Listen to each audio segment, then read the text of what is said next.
Hey guys, in this video the lovely Tim is going to be taking you through local government in Elizabethan England, something that you need for your GCSE history.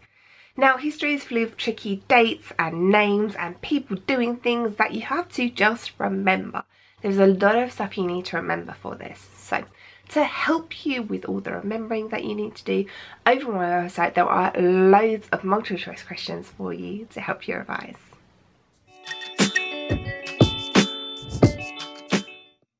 Local government was both similar and different to what we would expect today during the Elizabethan age. As we've already seen, England was very different itself, with a population which was much more spread out and much more rural, with less people in towns and large cities. Small towns and cities were much more important than the smaller towns and cities of today. It had two main functions: to carry the authority of the monarch to all parts of the country, no matter how remote they were, but also to carry out the day-to-day administration of local areas, such as recording births, marriages, and deaths. To an extent, this function of local government overlapped with the church. Outside of London, land was power.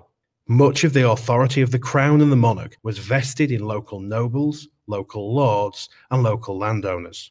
Unlike today, however, local government was not formally organised. There was no legislative basis for the precise organisation of local government, and the whim of the monarch was key.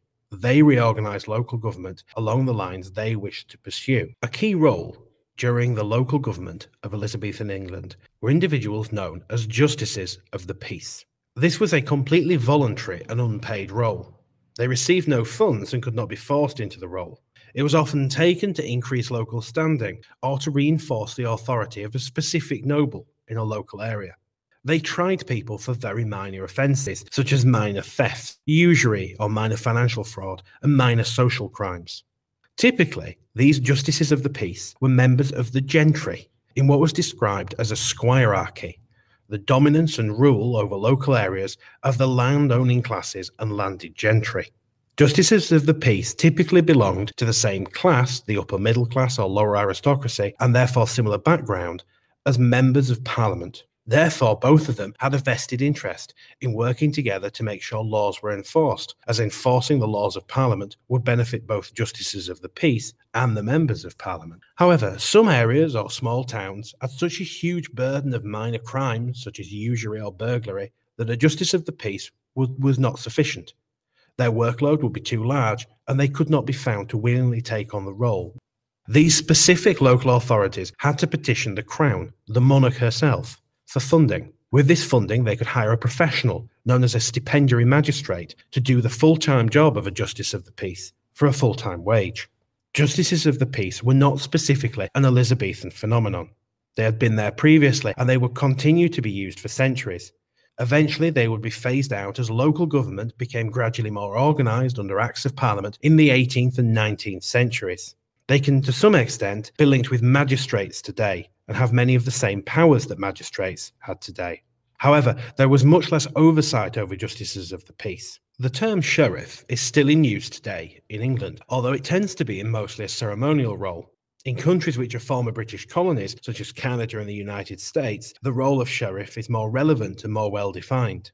In the Elizabethan era, sheriffs were professional, local law enforcement. They were usually controlled, however, through justices of the peace and the local nobility. They were not a disinterested and uncorruptible police force. Like a police force, however, they had the task of enforcing laws, either laws over the whole country or specific local bylaws, as they were called.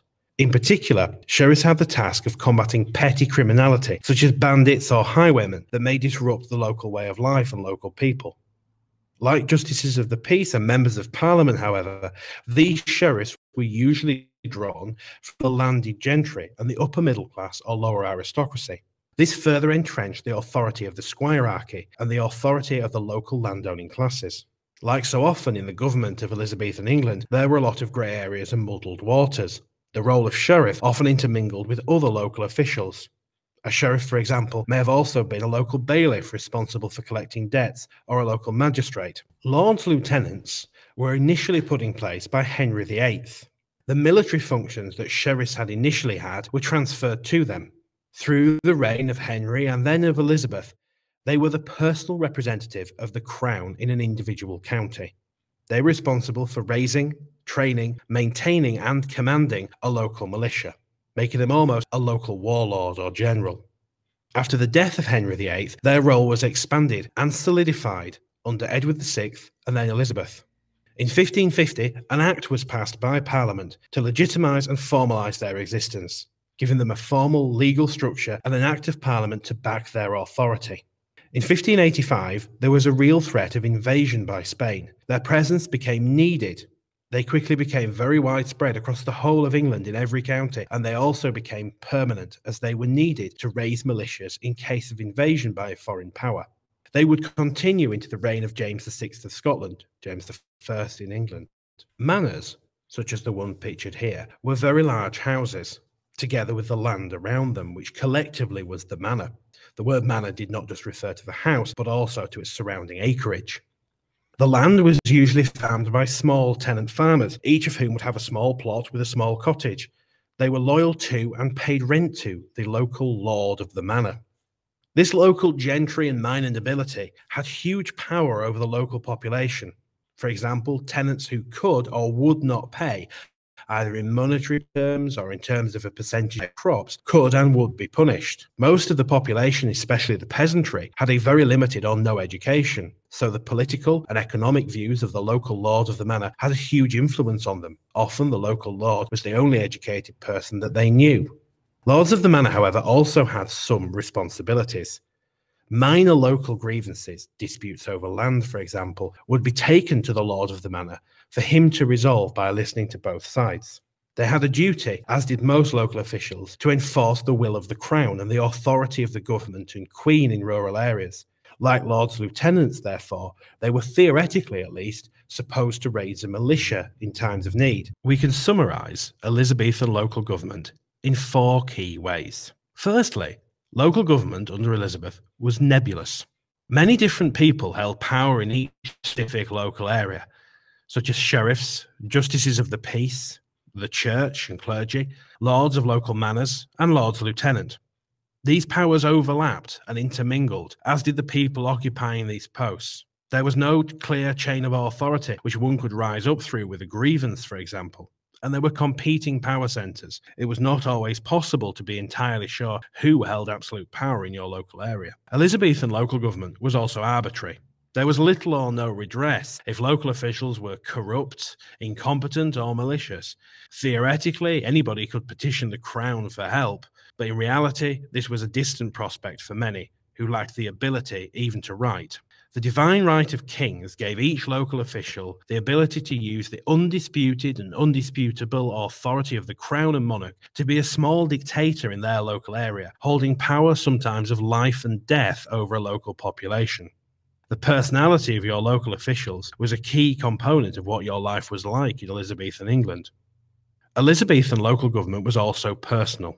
It was an extension of the personal power of the monarch under their divinely appointed right to rule, the so-called divine right of kings, where authority flows to the monarch from God. Local officials were the representative of the monarch in local areas, and the monarch was the source of local authority. It legitimised it in a similar way to elections today. Lastly, and perhaps most importantly, Elizabethan local government was class-based.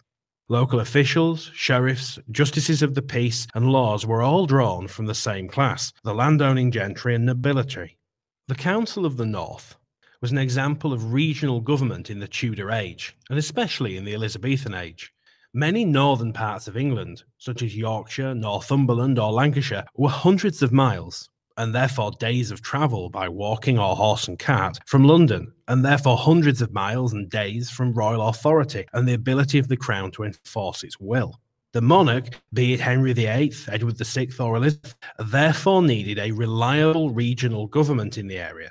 Firstly, to carry out their wishes, but secondly, and most importantly, to reinforce the authority of the crown in that area. In 1537, therefore, Henry VIII set up the organisation known as the Council of the North to counter and reduce a growing Catholic resentment in the area, as he feared this could lead to open rebellion.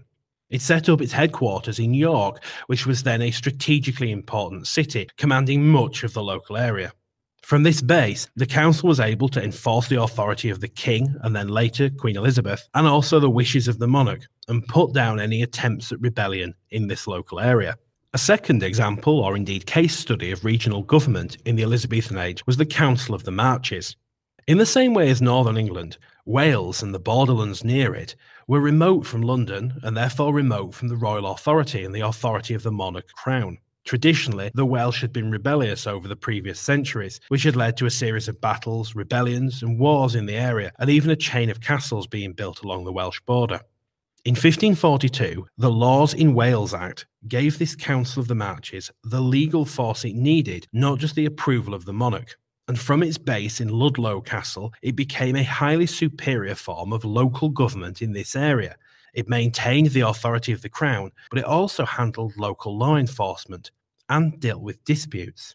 In the time of Elizabeth especially, this Council of the Marches became a success story, especially in the local area, and is often held up as an exemplar of what local government was in the past at its best. It dealt with cases and disputes quickly, fairly and efficiently, and caused poor people to flock to it as they felt they would get better treatment there. Ouch!